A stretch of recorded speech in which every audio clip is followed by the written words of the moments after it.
Good evening. I'd like to call to order the Special Education Subcommittee of the Quincy School Committee. And on the subcommittee are myself as chair, Mrs. Lebo, and Mrs. Hubley, and she is on her way. This subcommittee is not a meeting of the whole school committee, so therefore, per open meeting law, only subcommittee members may discuss, deliberate, and vote on matters before the subcommittee. All right, so we have 3 items on our agenda tonight. The first one is a presentation on the pivotal response training. So I'm going to turn it over to Ms. Graham, Ms. Shaughnessy, and Ms. Sullivan. Thank you so much, Mrs. Perdios, for having us here this evening. Over the last couple of years, in multiple presentations that my team has had before you, we have mentioned pivotal response treatment, or PRT. So at the request of the committee tonight, I am honored to have Michelle Sullivan and Jamie Shaughnessy from the South Shore Autism Center to present to you on PRT in Quincy Public Schools. Thank you so much for having us. I'm Michelle Sullivan. I'm the executive director at the South Shore Autism Center.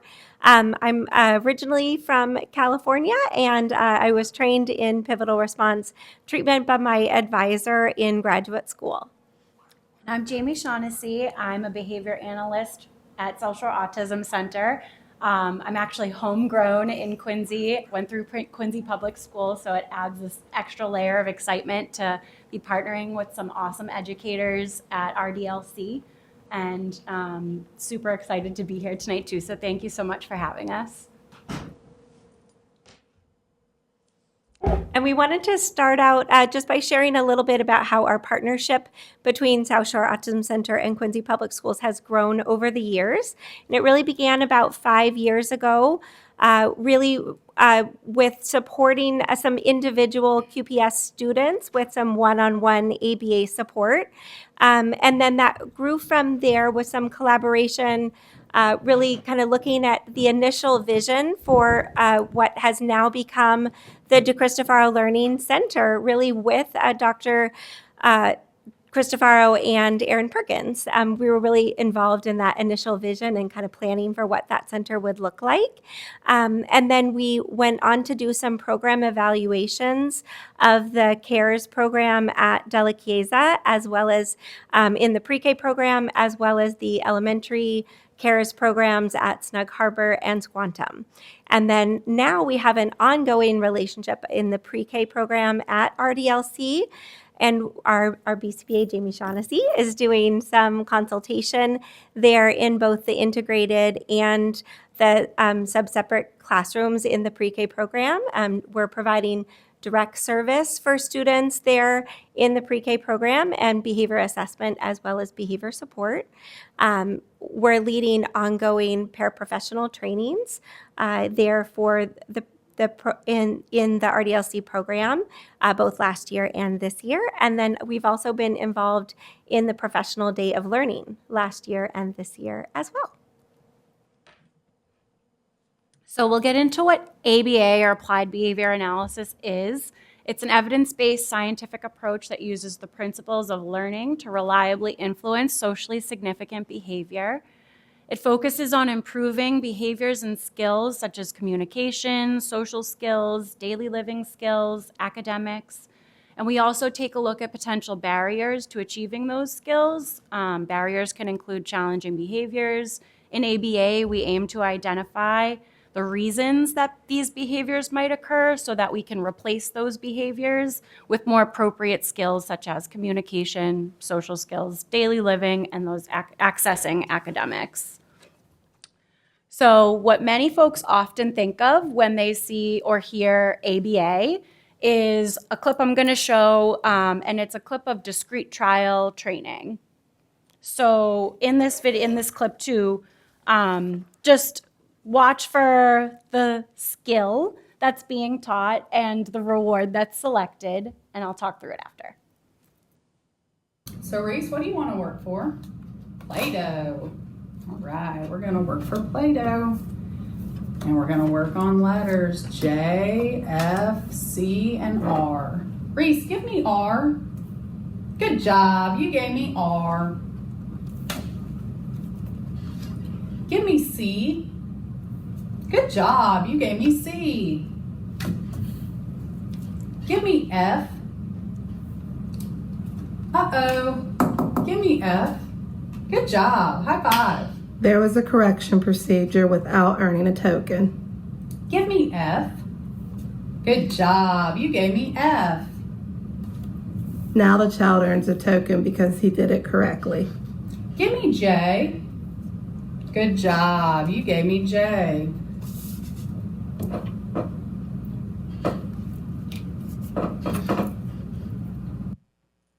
Okay.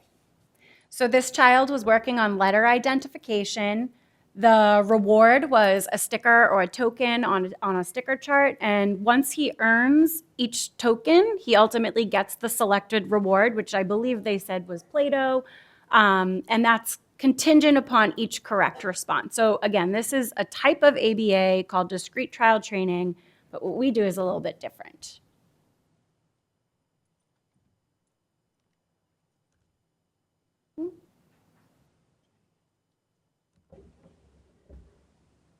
There, was at the bottom. There we go. Okay, so pivotal response treatment is a little bit different than what you just saw. It is the more naturalistic ABA intervention. So it is evidence-based, but it really tries to focus on teaching foundational skills rather than like discrete skills, like where we're really trying to teach kids how to learn. And really, once a child has learned how to learn, then it's going to allow the child to really be able to learn all those different skills that we want kids to learn without having to teach each of them in isolation. And it was really developed initially back in the 1970s by Bob Cagle and Dr. Laura Schreibman as an alternative way to teach relative to those like more rigid approaches that you just saw. So that discrete trial is a little bit more highly structured, more rigid way of teaching that is very what you saw adult-led, adult-driven. So by comparison, PRT is going to be more child-led and look a little bit different, as you'll see in a few minutes. So PRT emphasizes enhancing a child's motivation and engagement in learning, fostering a love for learning, and promoting generalization of learned skills. The key concepts, which we'll kind of see too in a few, are that the practice is child-directed or child-led. Teaching is embedded in meaningful everyday activities, so really a learning opportunity can be accessed at any point during the school day. Instructions are varied across teachers, locations, and different materials throughout the whole learning process. Materials include toys and preferred activities, and rewards include learning by playing, engaging in highly preferred activities, and a whole lot of praise. So in other words, PRT has a heavy focus on making learning super, super fun. Okay, and PRT is really trying to address what are sort of the core areas of difficulty or deficits that are sort of foundational to getting a diagnosis of autism. So if you're familiar with what leads to a diagnosis, it really focuses on social communication and restricted and repetitive behavior. So to get a diagnosis of autism, an individual has to meet diagnostic criteria in those two key areas. So PRT is going to try to address those social communication deficits, first by trying to improve or advance communication, areas of communication. And by addressing communication, that's going to help to not only improve communication, but also hopefully help reduce any challenging or disruptive behaviors. So hopefully we can kind of get that increase in communication and a decrease in challenging behavior simultaneously. And by focusing on that social side of social communication can also help to foster the ability to develop social relationships with others in the environment and developing peer friendships. So sometimes that, like you saw in that clip with the discrete trial, there's often really a focus on adult to child interactions. And so as you'll see in PRT, we're going to show you some examples where there's peer-to-peer, like kind of in a group setting as well. So it can help us to foster friendships with peers as well. The other side, in addition to the social communication side of meeting criteria for autism, is that like Restricted and repetitive interests is also key to getting that diagnosis of autism. So we're going to, in PRT, really try to broaden the interest, the repertoire of what individuals with autism enjoy doing, what activities do they engage in. So rather than having that limited skill set, really trying to broaden the skill set of the children that we're working with here. So through making these improvements, ultimately that's going to hopefully lead to a decrease in the reliance on adult supervision, which is going to help the children to be more independent, able to maybe manage their own behaviors over time, which will ultimately help them to be able to access more mainstream activities and lead them to be able to be more available to general education opportunities within the school setting. And then the key sort of word there in that pivotal response treatment is pivotal. What do we mean by pivotal? So we're going to focus on what we call pivotal behaviors, which means that they're foundational skills. And we kind of think of these as like the obstacles. What is holding kids with autism back? What makes autistic kids not learn in the same way that typical kids might learn? So we call these pivotal behaviors foundational skills. And so if we can support learning in these pivotal behaviors, then it's going to help students to be able to access their school curriculum and set them up for success. So what might these pivotal behaviors be? So one of them is motivation. What makes autistic kids maybe be less motivated to learn compared to other typically developing kids? So motivation is a key one. Another one is ability to be able to attend to multiple things at the same time. So that attention across multiple things in the environment. Third is initiation with others. So like you saw in that little clip of the boy with the letters, sometimes we see that kids who are learning in that kind of discrete trial way, that they'll kind of sit back and wait for an adult to prompt them. But we really want our kiddos to initiate with others and not just wait to be prompted. So that initiation is really key. And then the last one is the ability to manage their own behaviors. So ultimately, we want our kiddos to grow up to be independent and not to be so reliant on adults in their environment for prompting. And so we want them to be able to manage their own behaviors and be as independent as they can be. So these are the four what we'd call pivotal behaviors that PRT is trying to address that's ultimately going to lead them to be more self-sufficient and able to access, again, these like mainstream opportunities as much as the child has the potential to do. So the skills that we can develop using PRT include increasing language, play skills, academics, coping skills, self-management, expanding interests and social skills, and that's not an exhaustive list. There's many more things that we can work on as well. So let's get into it. This is the fun part. So we implement PRT using these strategies: gaining the student's attention, giving clear and appropriate instruction, teaching different examples to broaden interest, balancing instruction between things students know and things that they're actively working on, and giving students choices and taking turns while we're teaching them. So we do a lot of modeling. Pre-K teachers and paras demonstrate these strategies across various parts of the school day. So we're going to focus right now on gaining the student's attention and giving clear and appropriate instruction to show you the clips.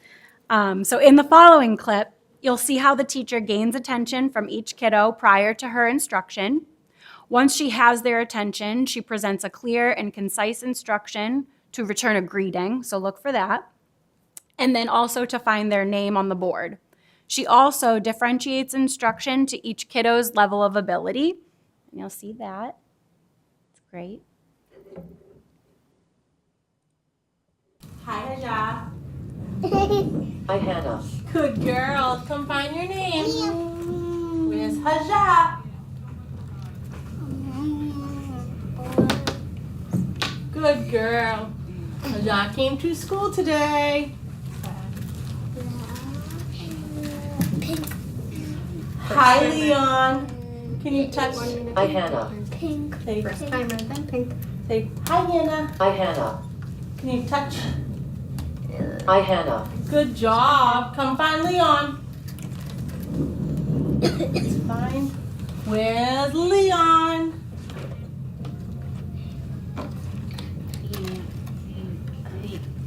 Yeah, I'll hold this for you. Good job. Hi, Cameron. Hi, Hannah. Come on up and find your name. Yeah, I'm gonna give you two choices. Oop, I took your name. Find Cameron. Good job. Cameron came to school today. So very cool. One way that she's able to gain attention is by making sure that she's at eye level with these kiddos. She's using a tablet which has a visual that enables the kiddos to return a greeting effectively. And she is looking for signs of eye contact or fleeting gaze so that she knows that the kiddos are attending to her. And then you can also see that awesome example of how she initiated the instruction, she initiated differentiating the instruction by making that the amount of names that were on the board for that newer learner, just a smaller array. So he was set up for success. Really cool. And as you could see, he was really excited to do this. So she's effectively making learning super fun. That's the theme. Okay. In the next clip that you'll see, is another strategy we use that includes teaching different examples to broaden attention. So in this clip, you'll see students learning about the letter Y. Watch for differences between this clip and then that first clip that we showed where the kiddo was identifying letters using flashcards.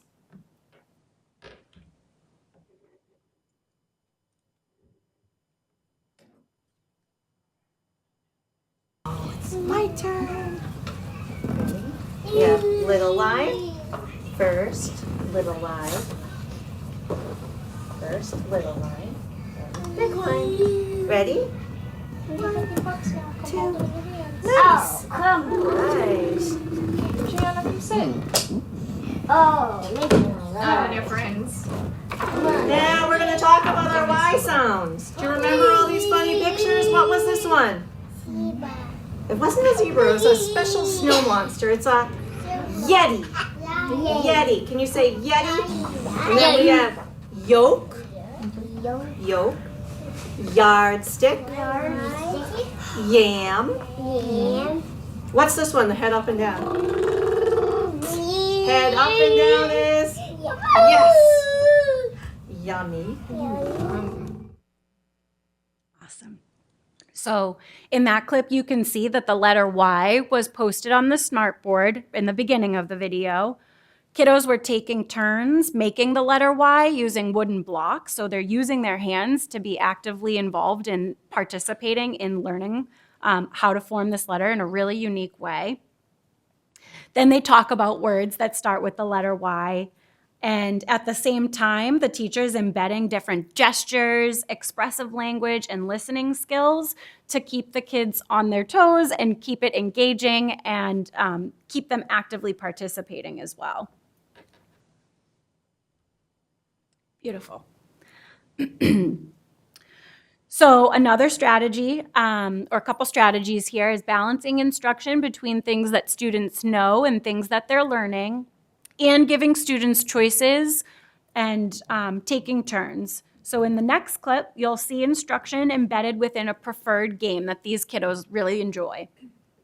The students already know their colors, they know how to label different items, but they're working on some tougher skills that include taking turns and also flexibility within a game. Notice the boy who doesn't get the card that he was hoping for in this clip.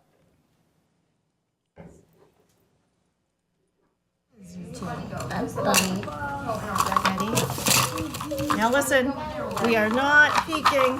We're not peeking. Reach your hand in. Reach your hand in, no peeking. Let's see what color you got. What'd you get? Green. Green what? A green dog? Go. No, green star. All right, you ready? Can I have that, you silly goose? All right, ready? Let's put your card down. Now, no peeking. Now, pick one. No looking. All right, what'd you get? What color is it? What color is it? Is it red?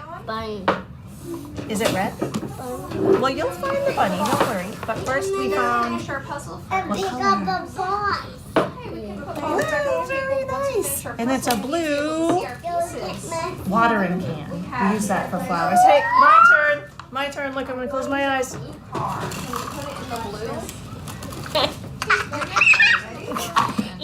What did I get? Purple. I got purple flowers. You want to smell them? Smell them. You don't like them?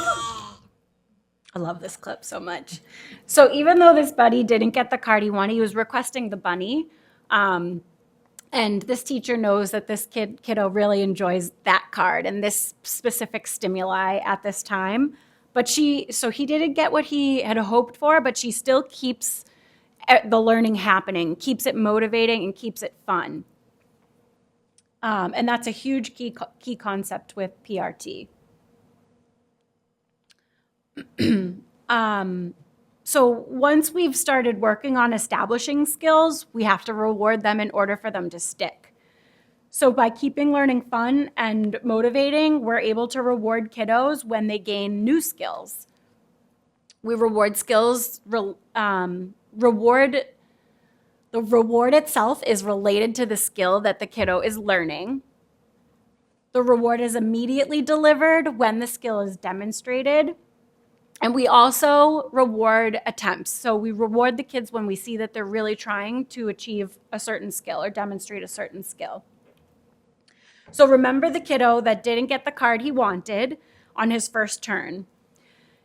He remained calm, he remained cool, and he continued to participate. So he demonstrated flexibility in gameplay, which is that skill that the teacher was looking for. So in the next clip, notice her hand and how she strategically supports him to access the reward.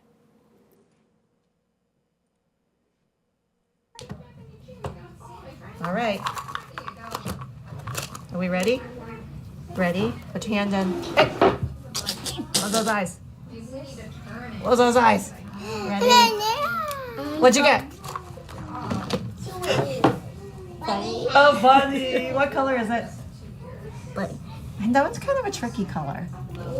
Like, do you think it's more orange or more brown?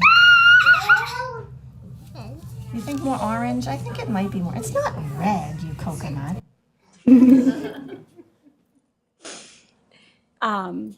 Yeah, so a skill like, tolerating not getting what you want, especially for a 5-year-old, is a really hard thing to do. But even while he's learning this skill, he's super happy. He's super engaged and he's having loads of fun with his teacher as he's participating actively in learning. Super cool. We love what we do. Oops. There we go. Okay. So we also, when we're rewarding skills that we see as they occur, we do our best to do so as quickly as possible, and even when the skill is not demonstrated perfectly. So you could kind of see in a previous clip too, when the teacher asked, "What is this?" and the child said star, but you couldn't really understand that it was star, but she still gave him praise for that. So he's really trying and he's attempting to emit that word. So we see a lot of that, especially in preschool, but we do want to immediately acknowledge and honor these sounds or approximations to words as if they are the word or request. This is how we shape language. This is how we continue to make the use of language and using our words super fun and engaging and motivating. So those are additional strategies on how we reward those behaviors or skills and making them stick. All right. So in the next clip, you'll see some lovely examples of all of these things that we just talked about, setting the stage for pivotal response treatment, as well as rewarding a lot of these behaviors while keeping things super engaging and super fun.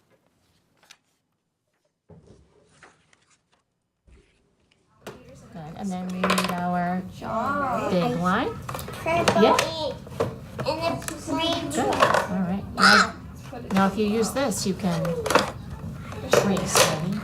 Little line, big line. Your turn. All right, Joey. There you go. You're so pretty. We're missing the rest of the truck. Can you find some red? Are you not going to give me a five? Now, do you want to make a T? Where is you? That looks really good. Oh, Shadow likes it. Y. Yeah, who likes Y? Can you clear that one, and then you can make another letter if you want, and I'll help Joey. Ready? So first we need, to make our Y, we need little line and a big line. So first, little line, remember right here. Little line, then big line. Good. Then can you trace? Let's start with the little line. Remember, little line, then big line. Little line. Here or here? High five, dude. Nice. Right. Now, what letter do you want to make? A C. Oh, that looks like a lowercase c. And what did you make? Looks like a D. That was good. And a C. There you go. Very nice. All right. Why don't we make one more letter, and then we're going to do our color game.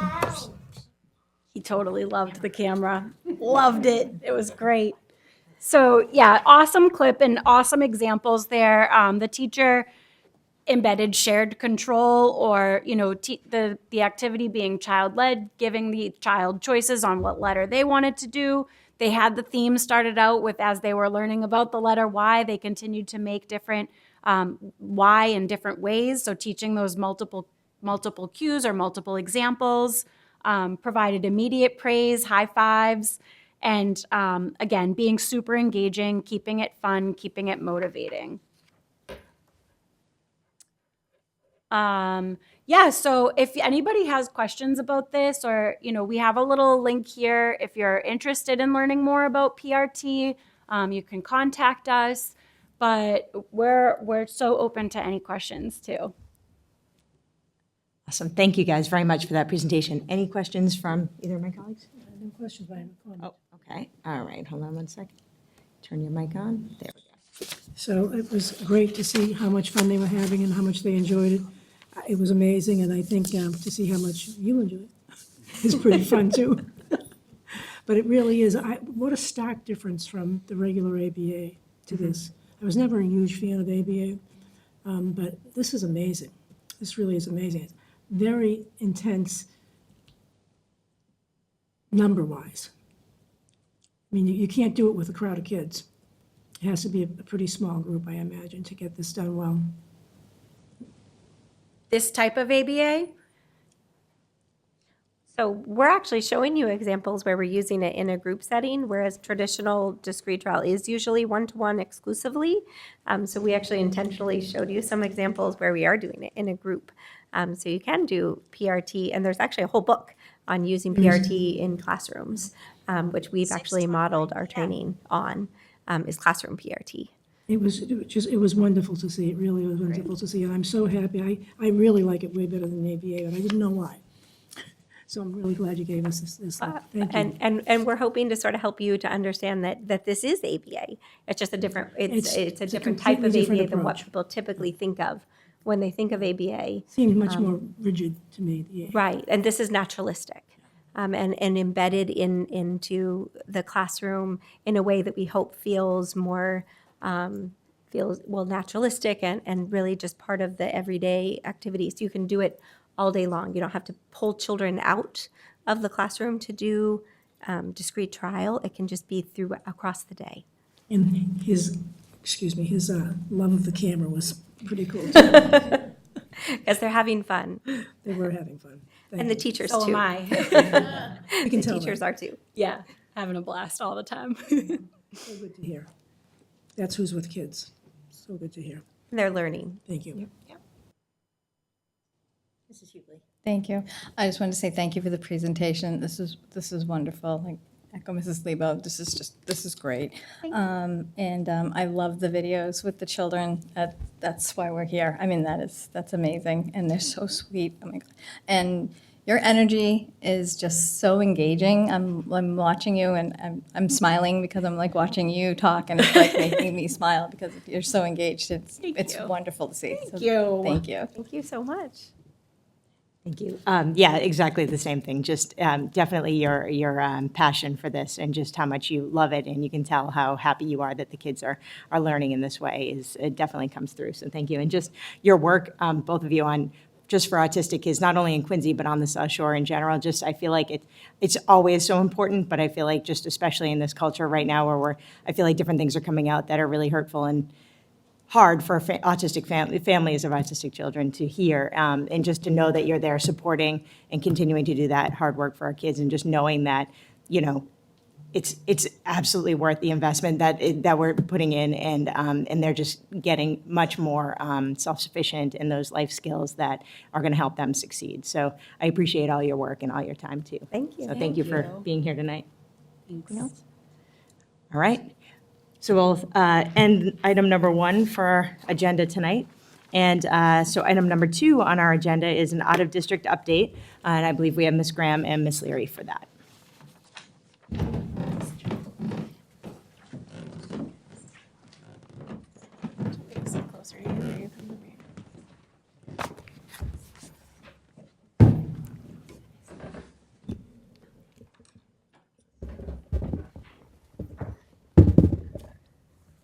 So thank you again for having me.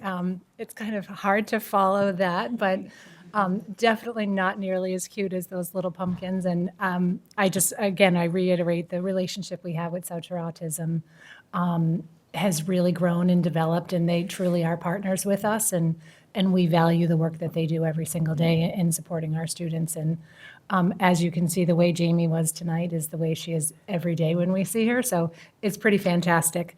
But switching gears a little bit, so Jen and I are here tonight to talk to you a little bit about where we are at with our out-of-district students, to kind of give you an update. We've had multiple conversations over the last couple of years about the opening of the DeChrista Farrell Learning Center and how would it impact the numbers of students that we have out of district and how that would look long-term. So we just wanted to take a few minutes to give you some updates and then certainly answer any questions that you may have. All right, so we're going to start with what is an out-of-district placement and explain what that means. So an out-of-district placement is a special education placement where a student's educated and receive services at a school or program that's not located within the student's home school district. So not a school that is in Quincy or part of the Quincy Public Schools. The individualized education program team, which includes parents, educators, specialists, determines if a student needs an out-of-district placement based on the student's individual needs and the services they require. These placements have special education students only. There are no typical peers in these programs. So they're very restrictive environments for these students to attend with extremely specialized special education services. Prior to recommending an out-of-district placement, we try to exhaust all available in-district supports before we send a student on a longer bus ride to go to another town to a school that does not have any typically developing peers in it as well. When we're making these decisions, which can be hard ones to send students to a more intensive program, we try to look as close as possible to home to help cut down on the time that the students are on transportation.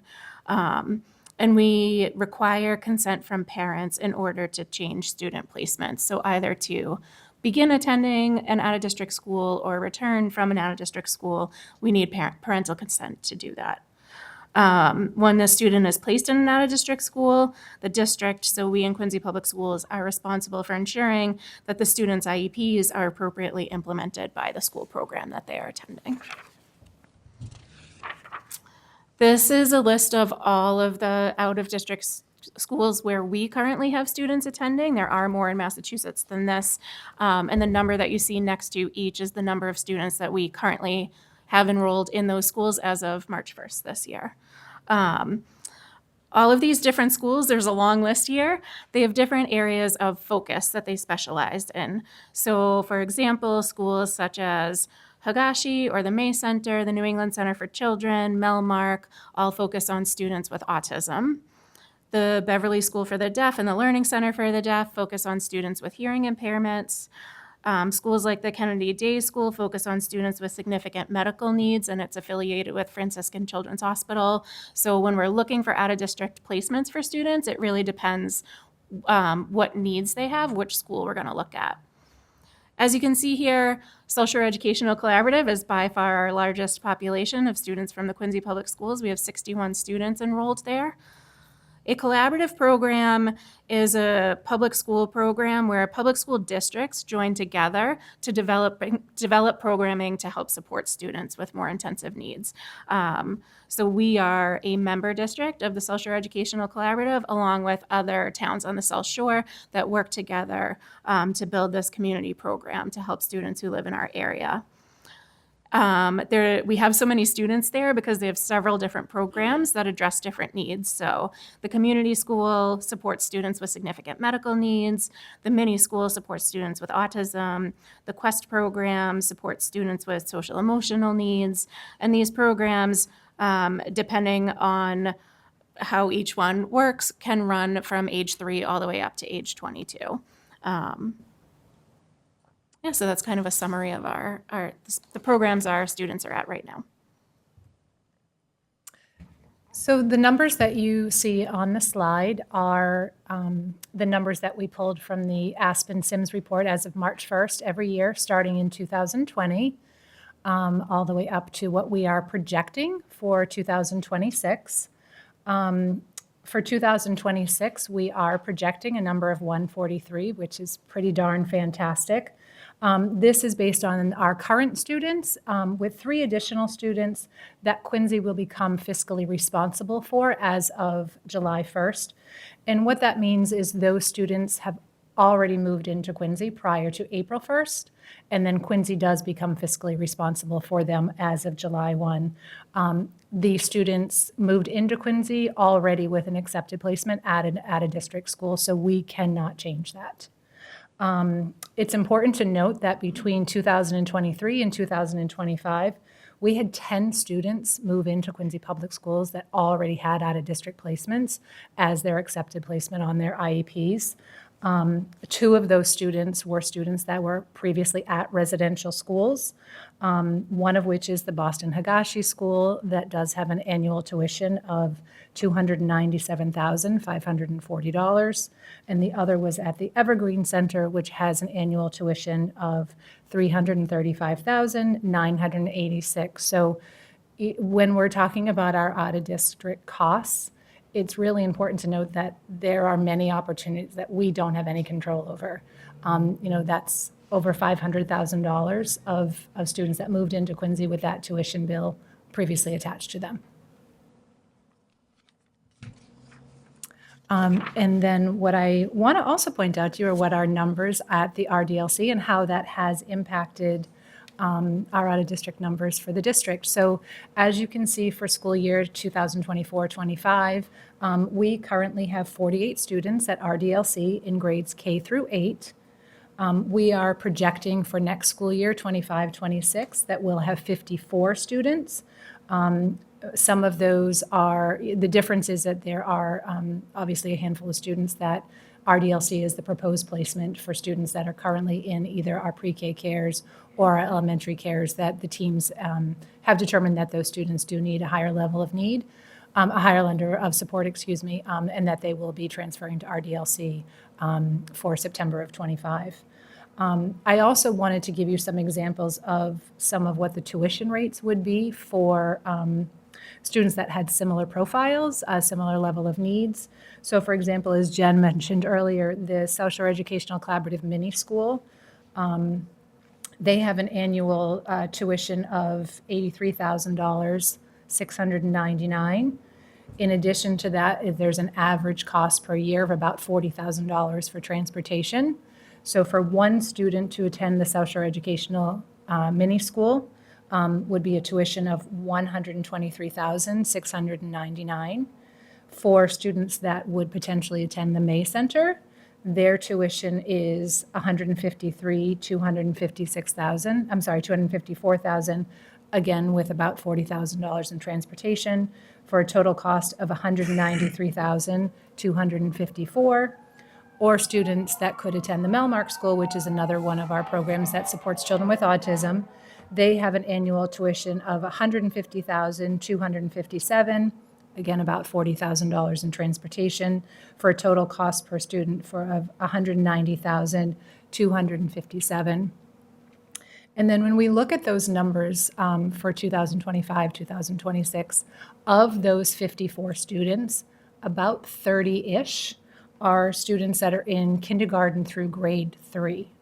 So if we were to think about those 30-ish students potentially needing to attend an out-of-district placement, we're saving the district, because they're here in Quincy, in our own backyard, $5.2 million per year for just those 30 students alone. And so, when we originally talked about the RDLC, it was about how many students can we bring back? And, those original cohort of kids that we talked about, they're now 6 years older, and they aren't necessarily an appropriate fit for the school anymore because of their age. Most of them are middle school and high school age students, and it wouldn't be appropriate for them to come back. So we really switched our thinking to what can we do now in order to keep as many children in district as possible. And we really feel that those 54 students represent that. So thinking about $5.2 million, and most of those children would be, if they were out of district, anywhere between an additional 12 to 17 years at that cost, with the projected increases in tuition, as we know, are going up every single year. And so we really want to make sure that we emphasize for you, but also for the folks at home, that although the RDLC came with a pretty hefty price tag, the benefits far outweigh that price tag. And first and foremost, we have 54 students that are here in Quincy that potentially wouldn't have been, and that's a pretty awesome thing to be able to say. And at that, we'll take any questions that you may have. Thank you so much. Thank you for that presentation. Any questions or comments? Yeah. Mrs. Lebo. Thank you. Yeah, this is very informative. Thank you very much. You're welcome. I have a couple of questions. How many of the kids are residential? The out-of-district kids? Oh, that's a great question, Mrs. Lebo. It's not as many, well, to be honest with you, that number that we showed you previously, that big jump from 25 to 26, there are a number of students that are aging out. So there are a pretty good handful of students residentially that are turning 22 or have turned 22 that are no longer part of that number. I would say, I apologize, we should have pulled that number for you previously. I would say at the May Center, I think we have 2 or 3 students. At Boston Higashi, at one point, we had 5 students there residentially. I think we're down to 3 there. At the Evergreen Center, we have 1. At the Perkins School, we have 1. So I would say, maybe half dozen or so, but we can certainly get an exact number for you. And when, for the kids that are not residential, what's the farthest some of them have to travel to get to these locations? As we know, living in Quincy and living on the South Shore, it's not always about the distance, it's about the time. And so I would, we'd really and truly try to keep it at about an hour. Unfortunately, there are some students that, an hour and 15, an hour and 20, depending on traffic. But then we have students like furthest distance is really the Landmark School in Beverly is pretty far, but it's really a straight shot. And so getting there, once you get through Boston, is fairly easy. But we definitely try and keep, within that hour distance. I mean, I think we're lucky in this state that we have so many options for kids that need special programs. We are incredibly lucky, and we have some really fantastic schools that we work with. Yeah, we do. And I'm wondering, at some point in time, we're going to have to think about middle school and high school. We For are. this population. I mean, I Yep. think really this is just the fact that if we, and we're not giving them a lesser education. Absolutely We're not. giving them significantly better experience without the traveling and staying in their own community. I would agree 100%. And the fact that we have, they're here with us in Quincy, and their families are part of that school all day, every day. And really also that, the events that we have, there's a couple of springtime events coming up. There's an art show, there's a field day. They're right here in Quincy, so families can drop by, they can see their student, they can then head home or back to work. And also that we have the utmost of oversight over their day-to-day programming. And although our other schools are incredible partners with us and we are able to observe and have our say, it's really different when we have boots on the ground and we can really look at the day-to-day operations and the programming that we're offering our kids and I think making feeling much adjustments more comfortable immediately. because you Absolutely. can see it. So you just, Yep. I mean, I know those are great schools, but you send in a kid there and you don't really know who's there that day, and Yep. we have that control here. We and that- do. So it's We it's do. wonderful, it really is wonderful. It's a fantastic program. Like I said, we're going to have to expand it up. I don't know what the other population we're going to go for next, Ms. Perkins. Dr. Perkins. This is really amazing, it really is amazing, so. Thank And you. I think we'll hear that we have to start doing something for the 23-year-olds. Somebody's going to do it. Every town is facing these prices. Everybody's budget is already impacted by them, and you can hear it.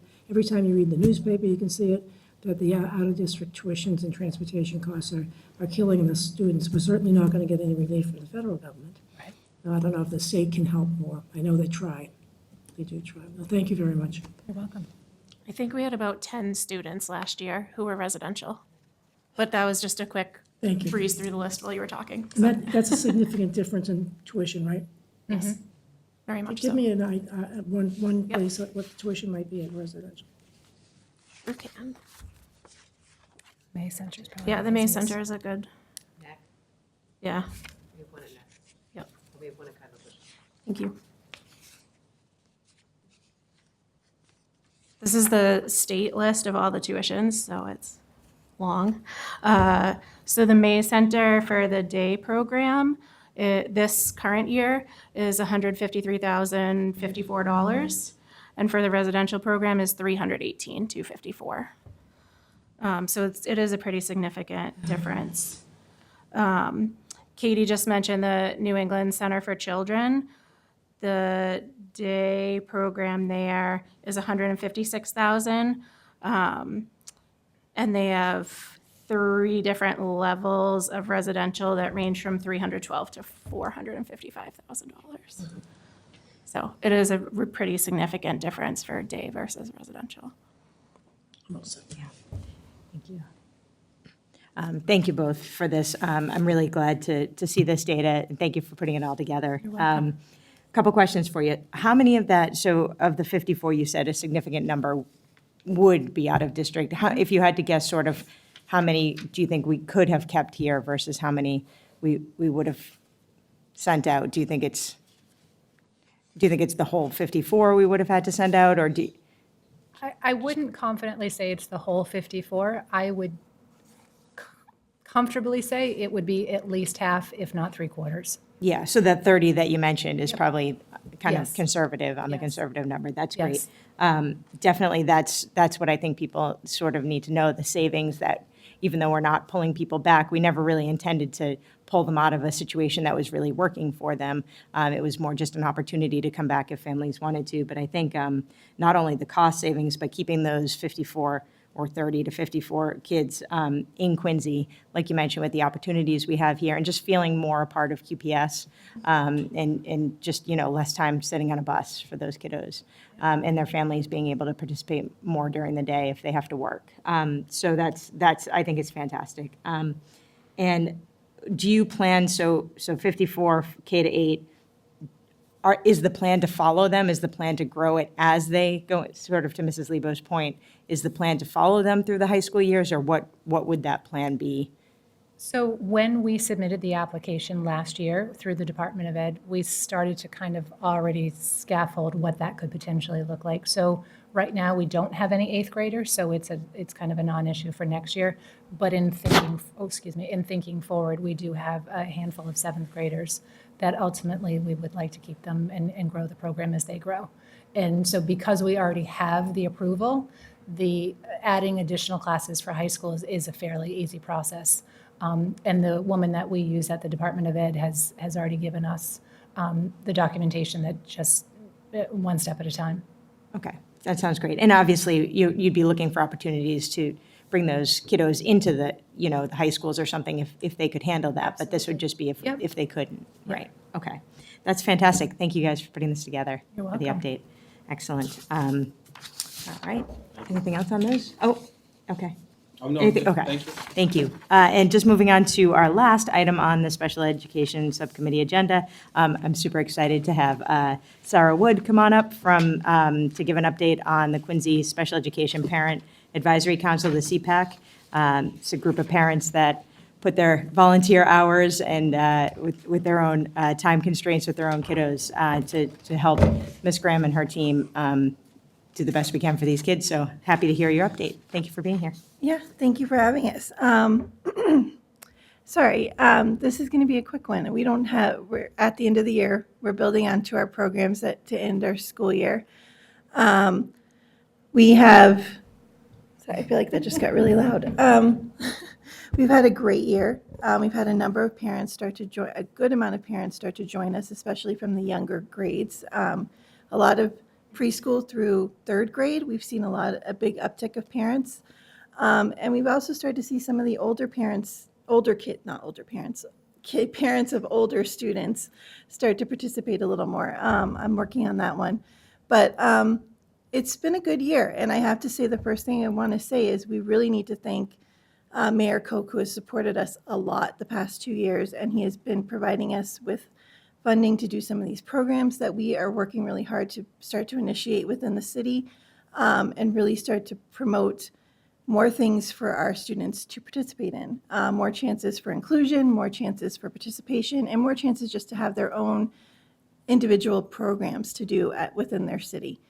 So we really appreciate that support. And so the one thing I've worked with Julie, I've worked with Ms. Lebo and Ms. Hubley, and we have a lovely mom who came to us and asked for support in getting a program called I Can Bike.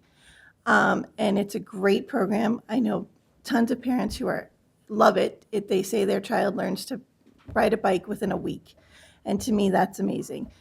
It's for all special needs students. It starts at the age of 8 and it goes to 100, where anybody can participate as long as you have to be 8 years old to start. Sorry, preschool and kindergarten parents. But, and we are going to be bringing that this summer. We got funding through Mayor Koch again, which we really truly appreciate his support. And this program is going to run the week of August 18th.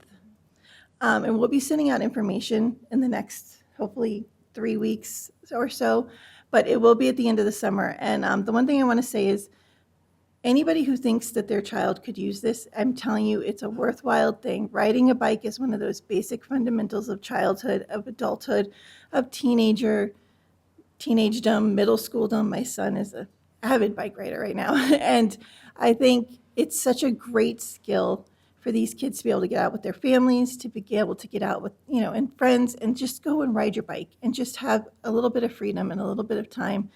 And it's an activity that's physical, which a lot of these kids don't always get this physical activity. So it's a great thing to have.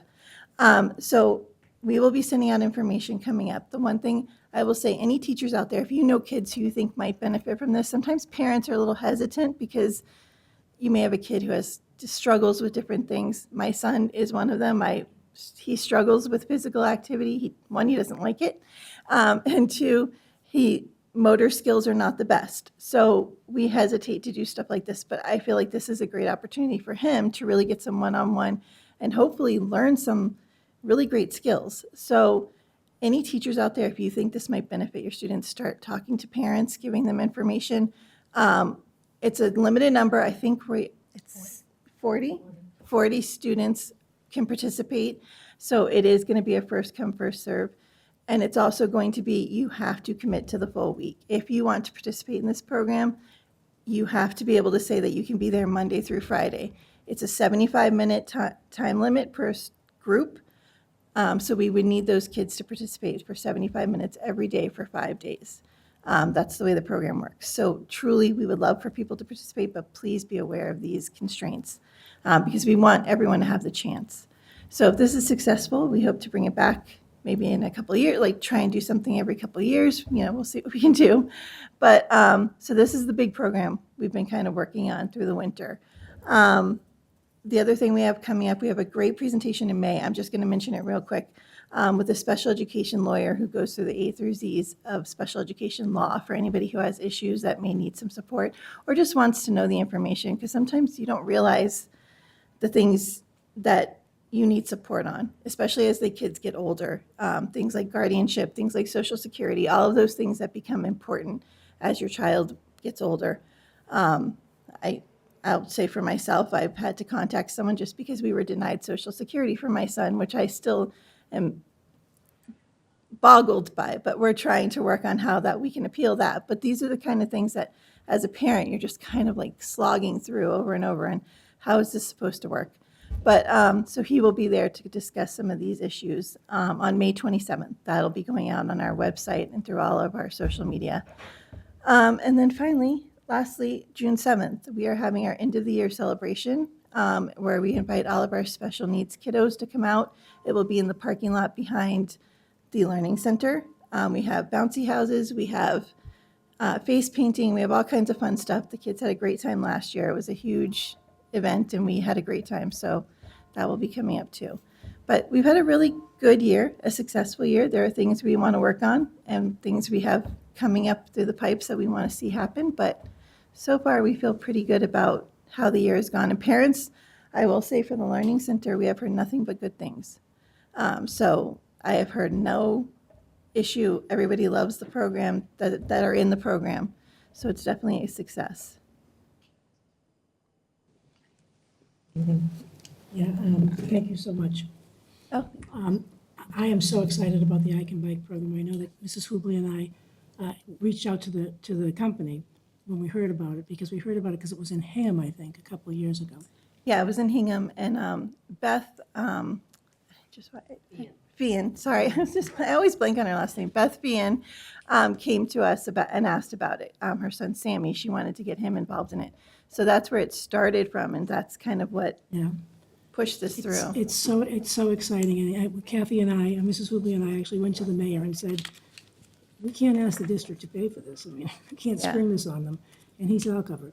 I mean, he is been really great. amazing. He really is amazing about things like that. And Yeah. with no fanfare or anything, he just all Yeah, covered. no, and I think it's We were amazing. we had, Mrs. Hubley and I had planned to have a fundraiser. We were gonna have a fundraiser like a Cagney's, because who wouldn't contribute to that? Would have had fun. But he just said, nah, I'll cover it, don't worry about it. So, and it has like a 90% success rate, which is amazing. Yeah, it's And really amazing. what I really like about it is it's age appropriate, so the kids will be grouped with people who are sort of their age. Am I right about that? That's the As they try hope. to. They try to do it as much as possible. Yeah. I think sometimes the older the student is, or the older the adult is, they might get grouped with the younger kid. It just depends on how it works Right. out. But I think a lot of times it is age appropriate. And I think it's really important to mention that we need volunteers, because every single student who's learning to ride a bike has 2 people with them. Yes. And you can't do it all day because you're running. You are walking fast, behind running, a bike or next to a chasing. bike. Yes. So I think certainly we can reach out to our students to do it. I know Yes. the some of the sports teams would be right on it for 45 minutes. but Yeah, and it's the gonna high take more than schools that, are, because I've 40 already kids- spoken with North and a couple, so I think we'll definitely have some It's volunteers. gonna be, we're gonna need college kids too, I think. Yeah.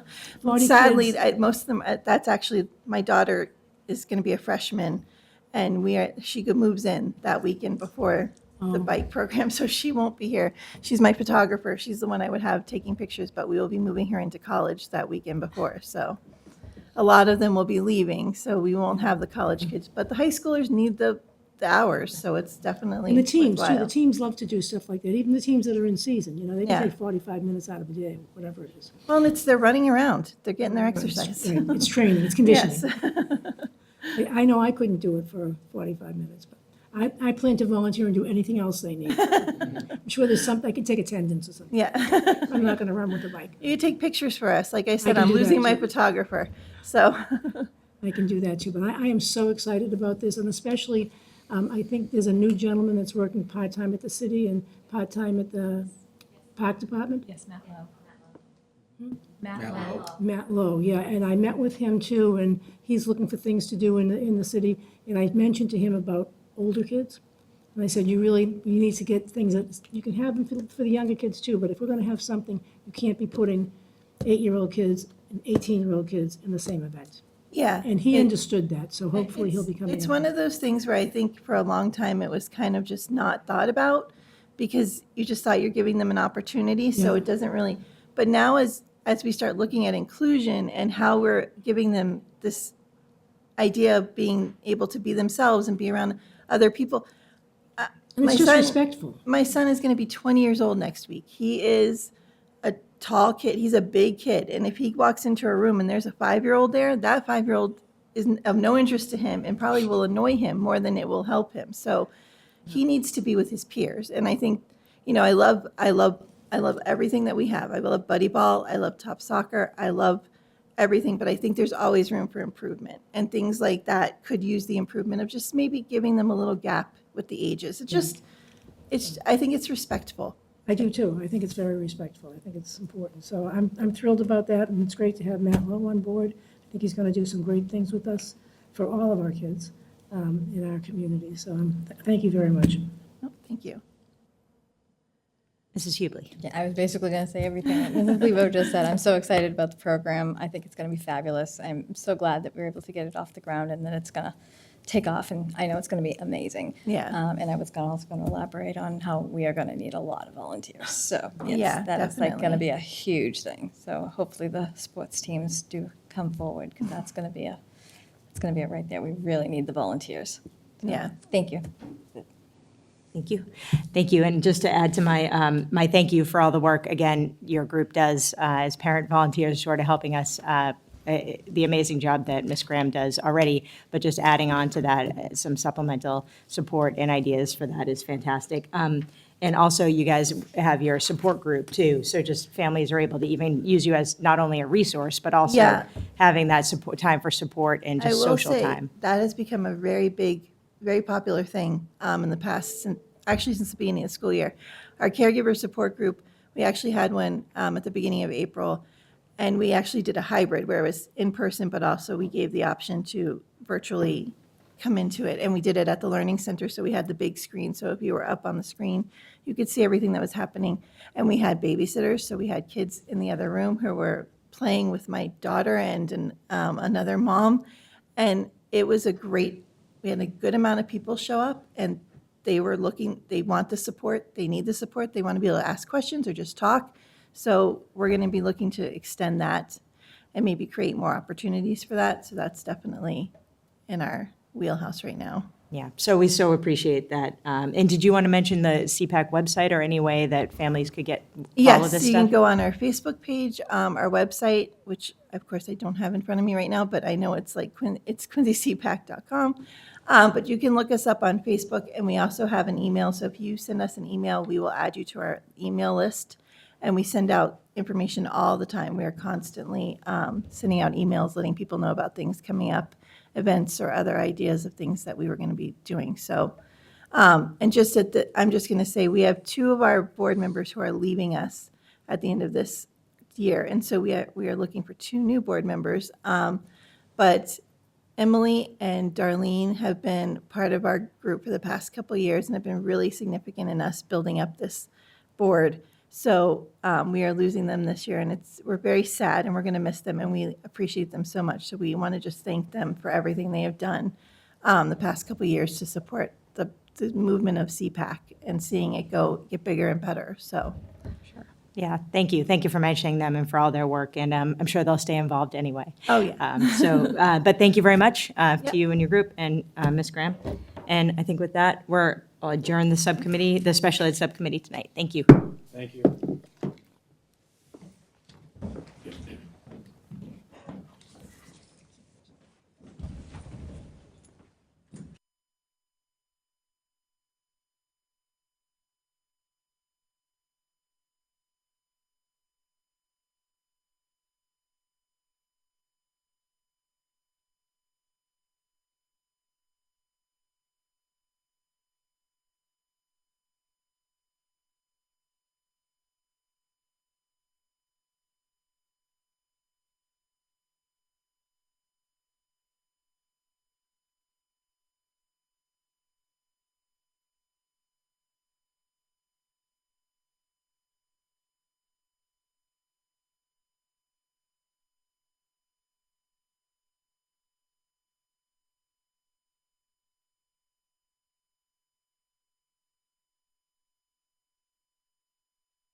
Evening, I'd like to call the Teaching and Learning Subcommittee meeting of April 30th to order, and I will turn it right over to Mrs. Vaughn. Thank you.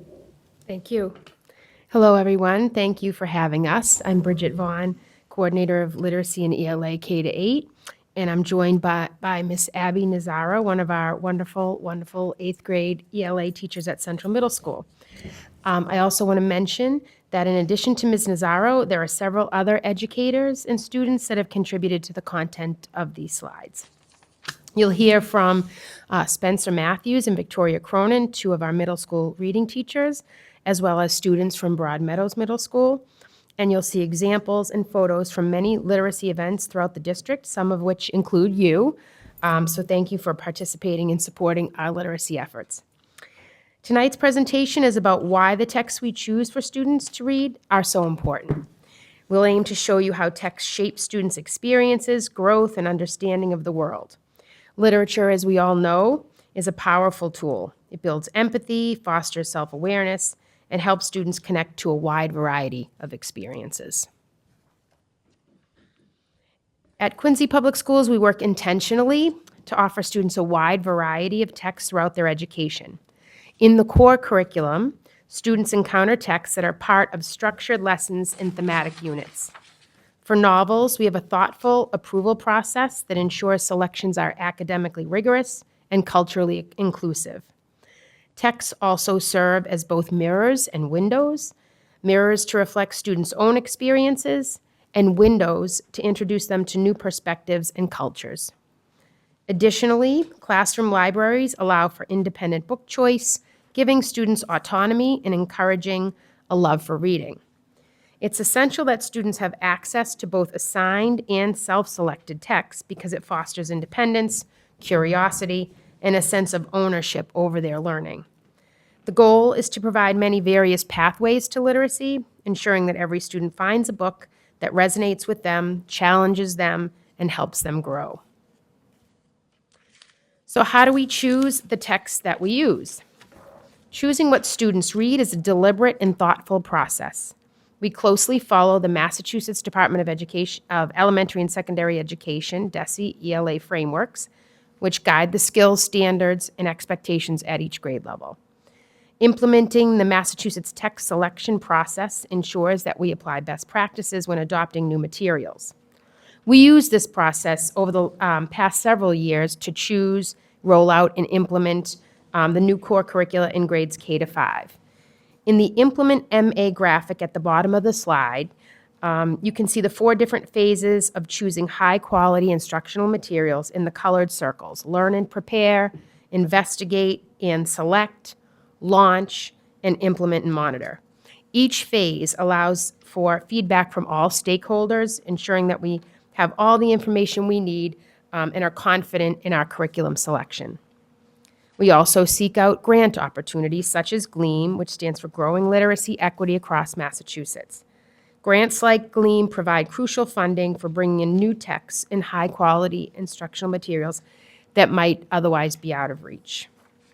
So by using our frameworks in ELA, our state implementation guidance process, and literacy grant opportunities, we can ensure that we're offering students high-quality, inclusive, and challenging texts that are aligned with state standards while honoring the various backgrounds and identities represented in our classrooms.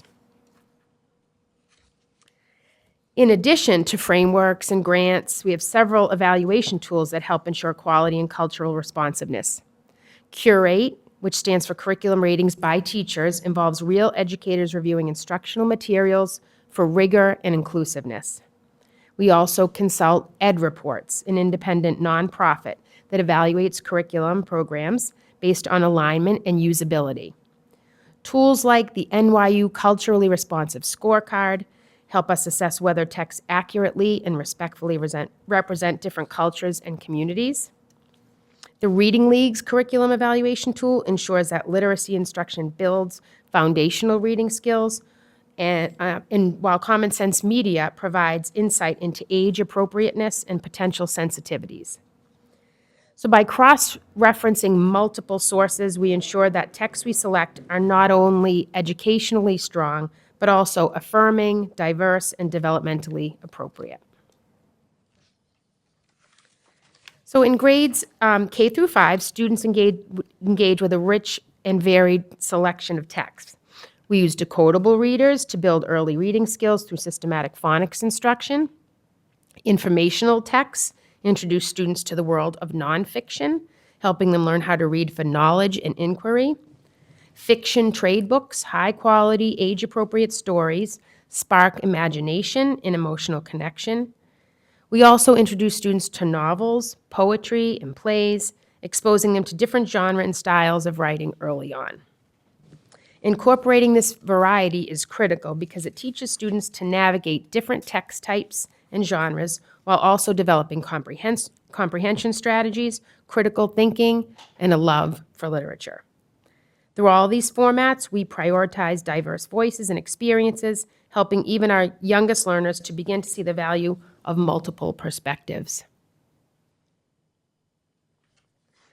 When it comes to novels selected for whole class instruction, we have a robust novel approval process.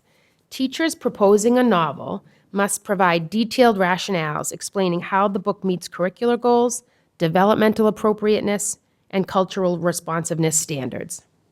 This process ensures that novels reflect the values of our community and our students. It's not just about literary quality, it's about ensuring positive, meaningful, and inclusive representation. Curriculum adoption on a broader scale for anthologies, core programs, and supplemental materials involves multiple layers of review, including feedback from educators, administrators, and students.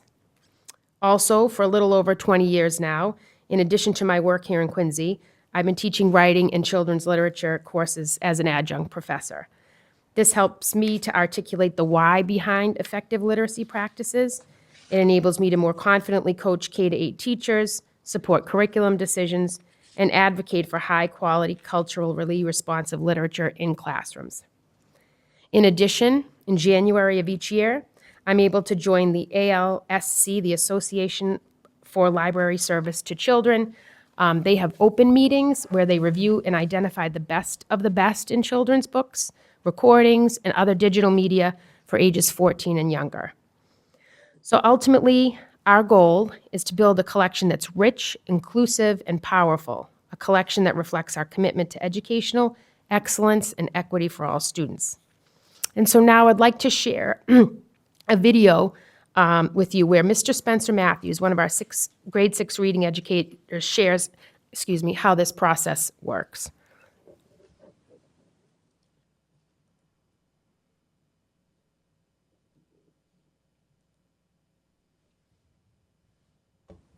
Hi, my name is Spencer Matthews. I'm a grade 6 reading skills teacher at Central Middle School. Tonight I'll be going over the Quincy Public Schools book approval process. In order to do that, I put together a quick presentation, so I'm just going to share my screen with you. So the goal of this presentation is to explain the process itself. I'll highlight the 2 books that I recently had approved, and I'll also explain why it's so important for teachers to be able to do this. So the first thing that a teacher does when they find a book that they think that students will really enjoy is they go and double check the list to see if it's on there. This list can be found in our Google Drive system. You can see the books approved for elementary, middle, and high school levels. I checked it. I didn't see the 2 books I wanted to get approved, so that's why I went through the process. Eventually, they got added to the list for grade 6. Those are those 2 books highlighted there with the stars next to them. By the way, those 2 books were Booked by Kwame Alexander and The Last Quintista by Donna Barbara Higuera. I chose these 2 books for a variety of reasons. One of the main reasons the main characters are 12 years old, which my students are the same age, so they can really relate to the characters' experiences. Additionally, Kwame Alexander, he's an award-winning author. What he does is he writes these verse poem novels. So the entire story is written in poetry format. This makes kind of poetry a lot more accessible for students because they really struggle usually when it comes to poems. Then we had The Last Quintista. This was the 2022 Newbery Medal winning book. It's a sci-fi dystopian story that a lot of students can have a kind of intense conversations about, really interesting kind of topics. But I wanted to kind of focus on the fact that it won the Newbery Medal Award just a few years ago. So I think teachers, what they do is they always are updating their best practices in terms of teaching, but we also need to apply that for the materials that we're using, which is why this book approval process is so important. Teachers have a chance to really share stories that they love themselves, but also sharing the latest in young adult literature. So the steps that you have to go through is first, you find a book, you read it, you say, okay, this would be great for my students to read. Then you share it with your principal. In this case, I shared it with Principal DiCristofaro at Central Middle School. He read both of the books. He also said they were great and we should pass it on. So then I had to fill out a form, which I filled out and I shared with Bridget Vaughn, our ELA coordinator. The form looks like this. It's 2 pages. Basically, you explain what the book is, what it covers, and then you also kind of go into how you might teach it very quickly. We use Common Sense Media, the website, to kind of make sure that it's age appropriate. In this case, booked, it's ages 10 and up. It'll tell you any difficult topics that might pop up or any inappropriate scenes, but both of these books are appropriate for our students. Then we check to make sure that we can obviously teach this. It's not just reading a fun book. We got to make sure we're following those ELA frameworks, the Massachusetts standards, and we check to make sure that the book meets the criteria for being a complex text. But of course, both of these being kind of written by Newbery Medal winning authors, they met those text complexity criteria. Yeah, so that's kind of the process. It's just a few steps. Just want to highlight that with you tonight. I think it's really important for teachers to have a lot of more say and voice and choice in their classrooms. So when they get to find a book that they really love and enjoy and they want to share with their students, this book approval process allows for that, which I think is the greatest benefit. So thank you so much for listening to my presentation. I really appreciate taking your time.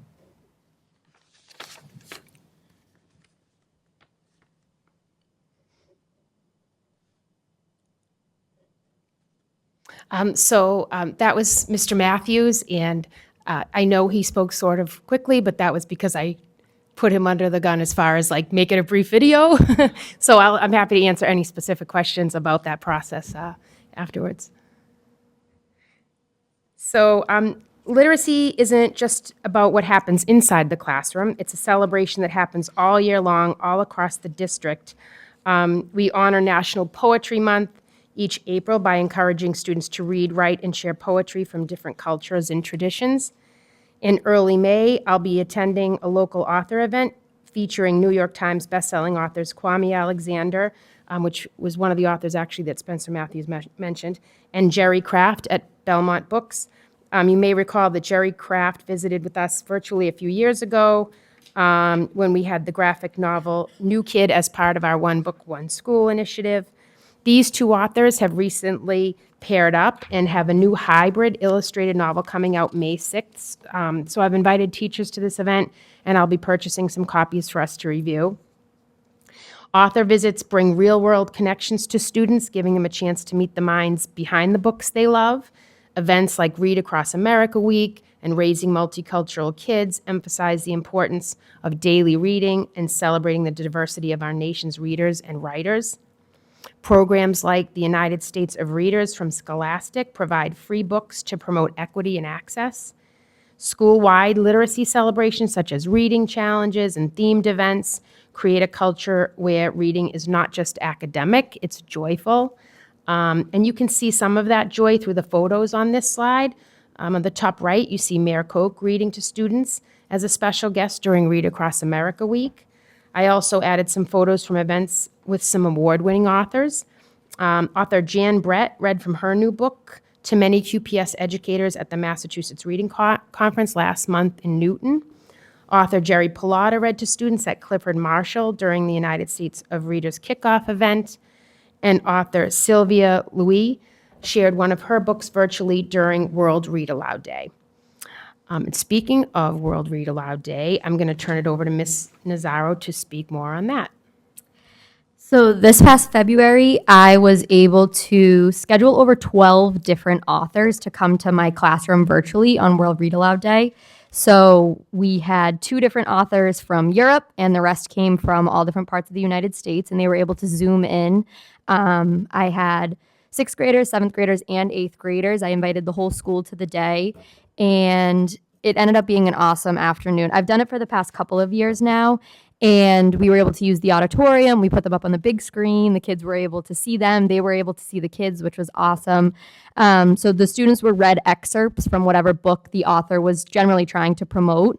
And after the read aloud, students were able to ask the authors all kinds of questions about their writing process, their inspiration. And then every author ended up finishing the presentation with some book recommendations for the students that they've read aside from their own book that they liked recently, which was perfect timing. We had the Scholastic Book Fair at school that week, and some of the authors actually recommended some of the books that were able to be purchased at the book fair. So some kids had taken those, and our PTO was nice enough that we were able to fill a bag, and I got a bunch of new books for my classroom that the students could read as well, which was great. So them being able to have the opportunity to allow authors into the classroom put a huge, like, wide variety of diverse texts in front of them that they may not have had access to before, which is great. And some examples from the core curriculum in grades 6 through 8 that we use. So starting with the collections anthology, which consists of short stories taken from there, and then Common Lit and ReadWorks, which are provided to us by the district. Those are great for supplemental texts, nonfiction, essays, things like that, as well as whole class novels like Ms. Vaughn talked about, poetry, plays, and readers' theater. So in the 8th grade at Central, we have a really wide range of diverse texts. We start the school year off with a unit on culture and belonging, and we read stories like My Favorite Chaperone, which is a story about a young girl who moves to America from Kazakhstan, Bonani, which is a personal essay about a boy from Haiti, and Fish Cheeks by Amy Tan, which is a story about a girl who's embarrassed by her family and her culture, so something that they all can kind of relate with pretty frequently as middle schoolers. So they resonate a lot with them. And then after that, we spend a lot of time reading The Diary of Anne Frank as a whole class. So we do that as a whole class novel. And then we finish off the year, which we just started this past week, with a unit on global citizenship by reading the book and watching the documentary Girl Rising, which has a big part in QPS, which we really love. And the kids really get very into it. It's kind of funny to watch them step out of their own bubble of Quincy Public Schools and say, wow, we're so lucky to get an education. And it's really heartwarming to hear them say that every year. It's really great. So these are some district-wide initiatives that we've been working on for diverse texts. So we're given the opportunities to engage with tons of diverse texts, which is awesome. So for example, we celebrate with the district-wide initiatives like the collaboration with the Thomas Crane Public Library. Back in October, we took all of the 8th graders at Central on a walking field trip, which was very brave of us. We walked from Central over to the library, and we were able to bring all the kids into the library. We got a tour of all of the new teen room, the archives, all the spaces that they could study in, everything that they could utilize there, which is so much that most of them really don't even know about. And then every kid was able to get a library card as well if they didn't have one before. And I would say probably about a third of my students were able to take home a library card that day when they hadn't had one. Which was fantastic. This exposed them to so many texts that they may not have had access to before. And then we also provide access to these books through suggested summer reading lists from the ALA, the conferences like Ms. Vaughn talked about, the MRA. And then back in November, I was lucky enough, you can see in this picture here, to be able to attend the National Council of Teachers of English Convention in the Seaport, which was an absolutely outstanding 2 days. It was so wonderful, not only to connect with our colleagues, but I learned so much over those 2 days that I was able to take back to my classroom immediately. So we got to attend workshops and sessions about a ton of different topics, but really my highlight was being able to bring back so many titles to my classroom that maybe I hadn't heard about before. And there was a huge room where they were just giving out books for us to bring back to our classrooms, and I'm sure publishers trying to get them in kids' hands, but they were a wonderful variety. And you can see in the picture, this was Kwame Alexander, who we've spoken about tonight at the conference. We heard him speak. He was wonderful, and he's written a ton of the middle grade novels that kids are reading now. He just is a really popular, and he does it really well in a way that kids love his books. And then finally, for system-wide professional development, Last spring, I presented to my colleagues on the topic of diverse books and the use of mirrors and windows in the middle school classroom after I finished my master's thesis on the topic. So I'm going to share some information about mirrors and windows in the classroom with you all now. So this is a quote by Rudine Sims Bishop. It says, "Books are sometimes windows, offering views of worlds that may be real or imagined, familiar or strange. These windows are also sliding glass doors, and readers have only to walk through in imagination to become part of whatever world has been created or recreated by the author." So Rudine Sims Bishop is often regarded as the mother of multicultural children's literature, and she coined the phrase mirrors and windows, which is what I did the majority of my study of my thesis on. It's important to kind of connect this idea to the Vocal survey, which is the Views of Climate and Learning survey that 8th graders take in Quincy Public Schools every year. And one of the main questions that students are asked is, I read books in class that include people who are similar to me. So part of our aim in teaching about mirrors and windows is to ensure that students understand that people who are similar to me has a really wide range of meanings. So for example, a student might initially think when we read the Diary of Anne Frank, I don't really have that much in common with Anne Frank. And then maybe they're a boy, maybe they have a different religion. But then once we dig deeper into the book, they start to realize that they have a lot more in common with her. She was a really typical teenager. She fought with her mom. She dealt with insecurities. She dreamed of something bigger. And that's something that they all can relate to. And sometimes the Vocal survey can seem really literal to them, especially as a middle schooler. They can take it really seriously. But if we just teach them how to identify with these characters in a way that makes sense to them, they can see themselves in a much wider variety of the texts that are presented to them. So what are windows? A text can be considered a window when the reader can find themselves wrestling with the unfamiliar and getting a peek into a world that is unlike their own. So books act as windows to help students develop an understanding about the world, realize that there are many similarities between them and others who may not seem so similar at first, and learn about how they might fit in the larger world. So when we read a text, we always want to ask students to find a window. So we usually ask them, or I do in my classroom, how does your book offer you a view through a window into an unfamiliar world or a new perspective on life? So what gives you a way to see something that you maybe didn't see before? And then we also talk about mirrors. So a text can serve as a mirror if the reader sees some aspect of themselves reflected on the pages. So these reflections can be physical, cultural, or emotional.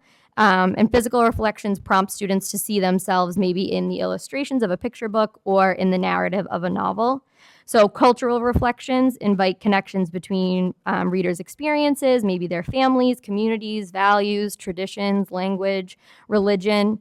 And emotional reflections inspire readers to connect with characters and classmates in various ways as texts provoke similar emotional responses. So our guiding question that we ask when we want students to look at a mirror in a book is, how does your book reflect elements of your own life and your own experiences back to you? So these texts can be used to help build community. So these are some ways that you can use, any teacher could use these types of texts in their classroom. Building community by encouraging students to have interpersonal connections with one another. You can use them to kind of mediate discussions with meaningful interaction among students. Maybe they realize, oh, that resonated with you. I didn't know that about you. That resonated with me too. I went through something similar. And also building community by engaging families with these texts, which can be done through encouraging the use of multilingual texts, which I know is something that many of us do in our classroom. So using a multilingual mentor text can encourage students to use their own writing in multiple different languages, just to reinforce their cultural and their linguistic diversity that they see in their own homes. And then teachers can incorporate bilingual and multilingual text to enhance readers' making meaning and fostering inclusion around fluid mentor texts. And then tackling tough topics. So supporting students in dealing with some complex feelings when these things come up. Not only can these texts reflect it as something that you could make a positive out of it, but they can also support students in dealing with these topics and occurrences. And then obviously scaffolding writing as well. So utilizing mentor text that allows students to find their own voices and share their own stories. So strategically selected mentor texts can tap into, funds of knowledge that promote creative writing to help them find their own voices, share their own stories in a way that maybe they didn't think that they could before, and help them participate in a meaningful, culturally diverse classroom in a way that maybe they couldn't prior.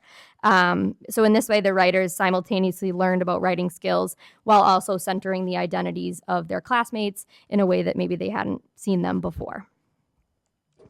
So these are some questions that educators can ask themselves when presenting these books to your students. So who is reflected and validated through the books in my classroom library or in the books that I present to my students? Does my collection contain culturally specific titles in addition to culturally generic and culturally neutral titles?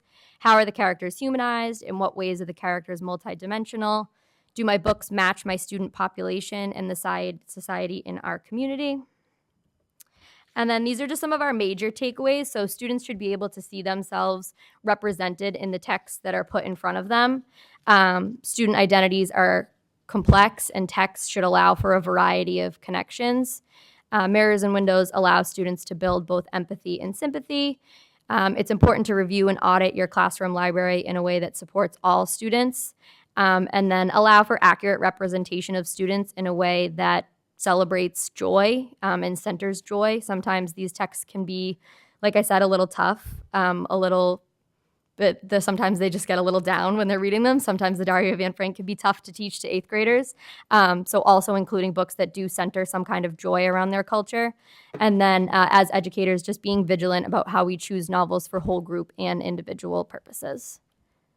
And then now we have a video for you guys about the student voices and choices in the texts. And this is from my colleague, Victoria Cronin, over at Broadmeadows. She teaches 7th grade reading.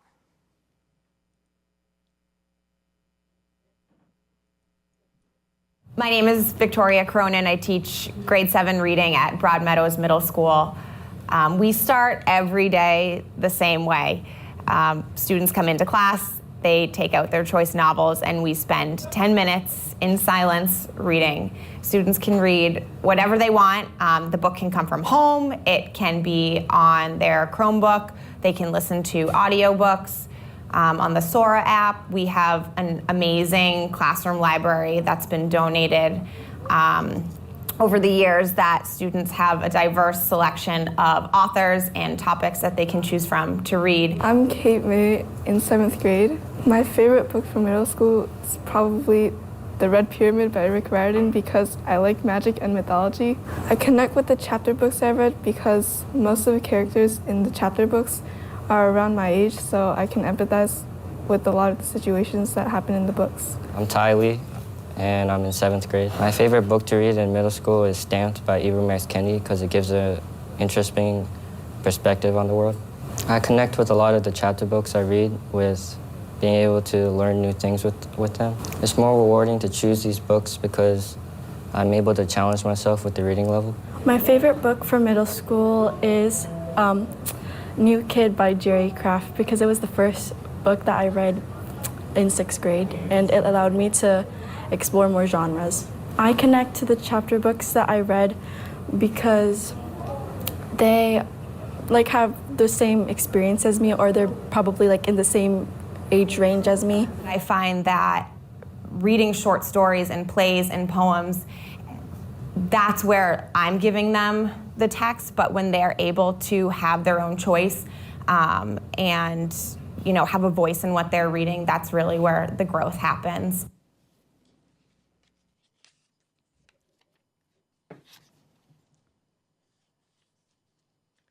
And so I hope that that this was really fun. I'm glad that you requested a presentation like this and more information about it.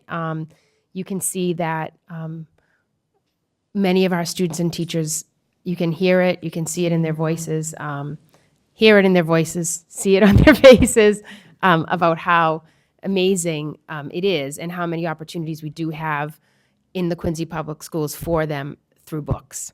And with that, thank you for all your support, and we'll take any questions. Thank you. No? Yeah. Mrs. Hubley, please. Figure out who she is. Great, thank you for the presentation. I don't know who you are. Am I there now? Okay, now I'm there. All right. I just want to say thank you for the presentation. I love your windows and mirrors and windows reference. I think that was great. So I do have one question, not actually my question. I was out talking to a group at Troop 42 the other day, great group of kids. Yeah. And one of the things they had asked was about student feedback on when they have to read class books or all school books. And can they actually give some student feedback on it? And a book, Clementine especially, came up that was not a favorite, and they would like to be able to voice their opinion that was not a favorite book. And it's funny because my son is 24, and I remember him having to read that book back when he was in middle school. Yeah. And I don't remember him liking it either. But I just wanted to know what I could bring back to them as to a way they could voice that they just did Yeah. not like that book. In my classroom, I do it pretty informally. I'd like to think that I have a good enough relationship with my students where if they don't like a book, they will definitely let me know, for sure. They have very strong opinions like that. We read a really great book called The Contender in 8th grade, and they love it. Every year, it's like, we love this book. It's a little violent. It's about a boxer, and they're like, this book's awesome. I'm like, yeah, that's great. So I think in my experience, if I ever got the feedback from them that they were like, all right, we're beyond this, like we're moving on, I think I would be able to take that and be able to internalize it a little bit and move on. But I think most teachers do kind of take the feedback just in anecdotally, I think, from students. We don't have any like process for it, but I think if I ever heard from my students like, yeah, we don't like this book anymore, I'd be like, okay, I think maybe we can move on. But Yeah, I'll add to that. So what some teachers do is they have literature circles. So when they are doing a whole class novel, they might have, 4 different novels. That may not happen right at the beginning of the year, but then once they get to know the students and, what kinds of things they like to read, it's the teacher's job to kind of take them out of their comfort zone and try something different. But at the same time, there's an opportunity to go back and read what you like. So sometimes there's concurrent novels happening at the same time. The other piece I want to mention is, there's no author out there, I don't think, that intended for a novel to be sort of stretched out over many, many, many, many weeks. So teachers do try to condense that while trying to get, the standards and what they're trying to get out of it done quickly. So they may not read an entire novel, and then if the students do like it, then they can continue on to finish it, and if they don't, that's okay. And then they also have that opportunity for the independent reading. And then in a previous presentation, you'd heard, we're trying to incorporate the writing revolution, and one of the teachers, instead of having like traditional chapter quizzes, is having more responses in writing. And the feedback, she's surveying her students, and she's getting more positive feedback about the books they read because they have to think more about what they're reading rather than just answering chapter questions, about the content or the plot. So. All right. Thank you. Mr. Bergoli? Yeah, that's all very nice. Where do the classics fall in all of this? They fall right in line with all of this. Can you give me an example? The Diary of Anne Frank. Okay. In the high school level? In the high school level, so I coordinate K to 8. Okay. But I do collaborate. I just spoke to an ELA teacher this week, and they still do a lot of the classics. It depends. I think it depends on the course level that the students are in, but the classics still are pretty prevalent at North Quincy High School and Quincy High School. That's what I'm asking. Because it'd be a shame to have that not being taught.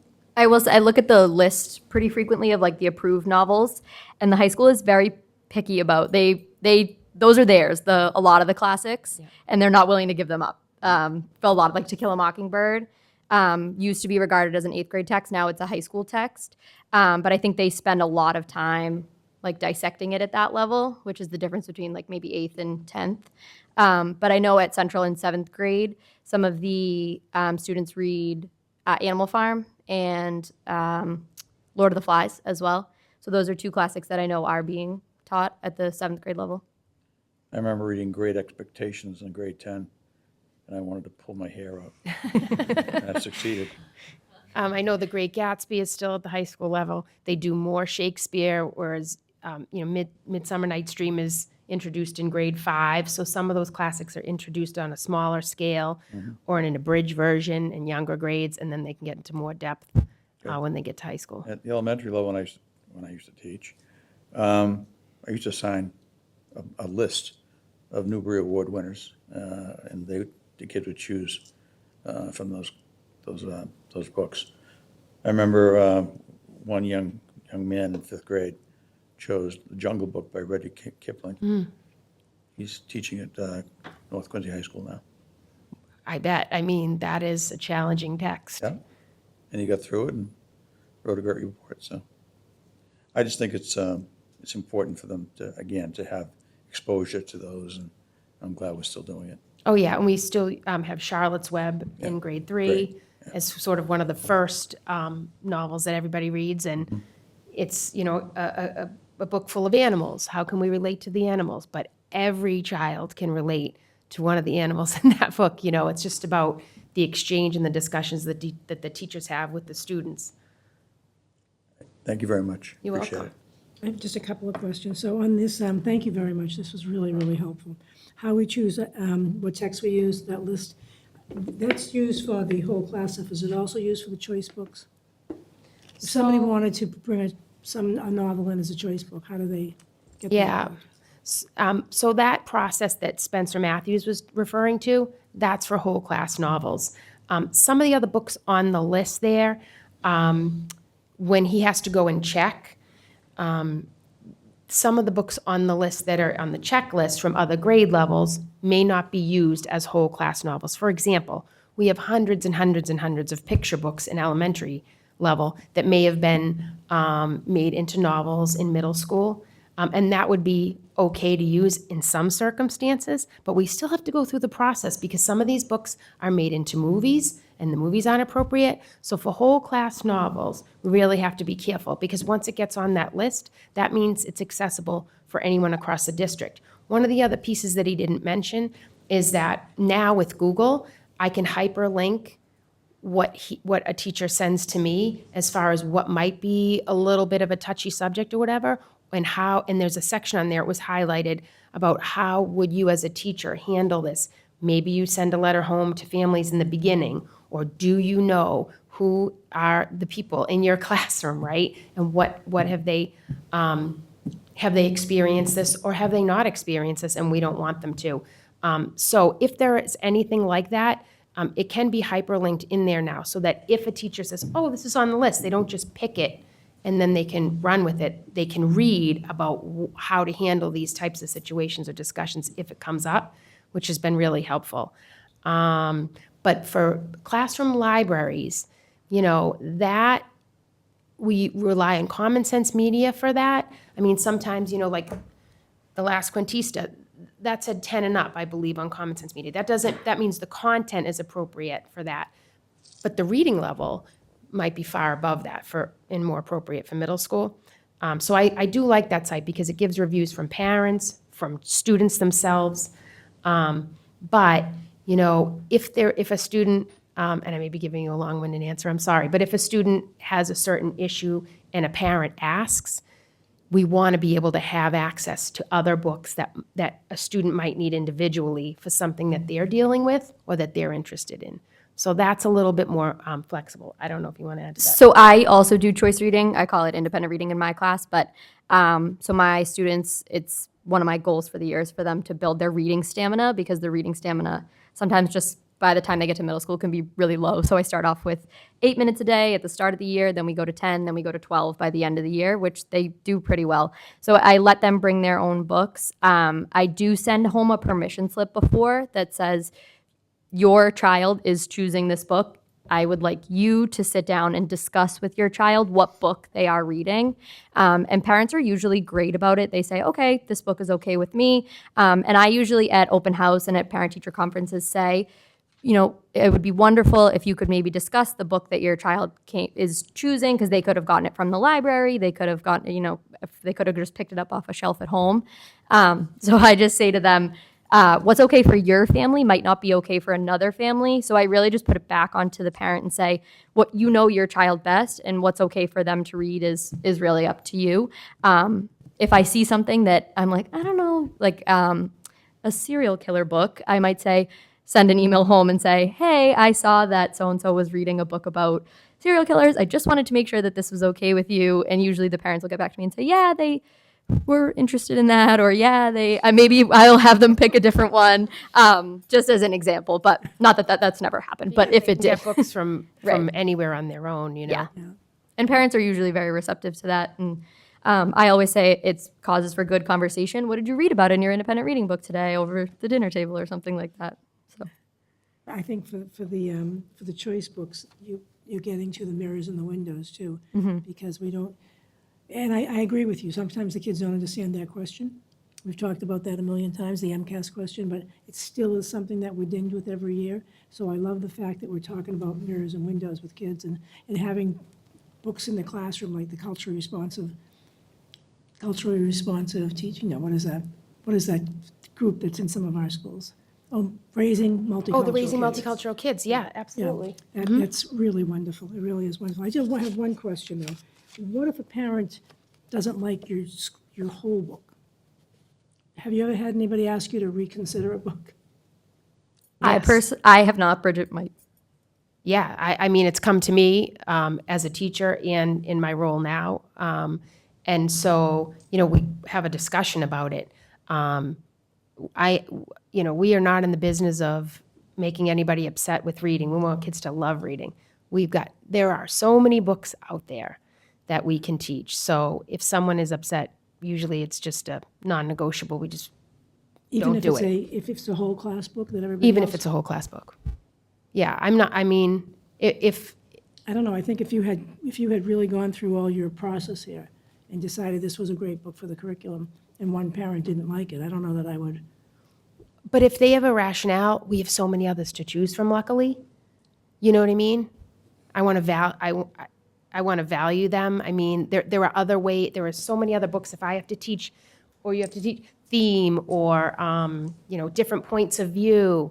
There are other books that we can do that. If it's really something that is going to be upsetting, it's going to have a negative It just impact. bothers me if the whole classroom or a whole doesn't get access to something that we think is good because one parent may be challenging it. I mean, couldn't we give that student a different choice instead of saying, nobody's going to read this book if we all have agreed that it's a great book? Yeah, well, I mean, that's kind of the beauty of the literature circle model in some cases, because then there's 4, sometimes 5 different books circling around and they can choose. It doesn't happen very often, I can tell you that. It's very rare. And I don't believe, Ms. Owen, that we have any policy around text selection at all. There's a very old policy on text selection, which I don't believe is Valid. I think that the MASC policy is very succinct, and I wonder if we could just put that into our policy subcommittee to look at that. I don't think we need to write a big deal policy. It seems like you guys sort of know what you're doing here.